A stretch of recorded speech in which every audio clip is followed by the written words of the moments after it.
читаем стихи о войне.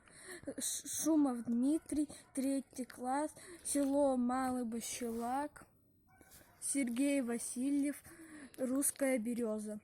Я помню, ранила березу осколком бомбы на заре. Студеный сок бежал, как слезы, по изувеченной коре. За лесом пушки грохотали, тудился дым пороховой. Но мы столицу отстояли, спасли березу под Москвой. И рано раненькой весной береза белая опять оделась новую листвою и стала землю украшать. И с той поры на все угрозы мы неизменно говорим: родную русскую березу в обиду больше не дадим.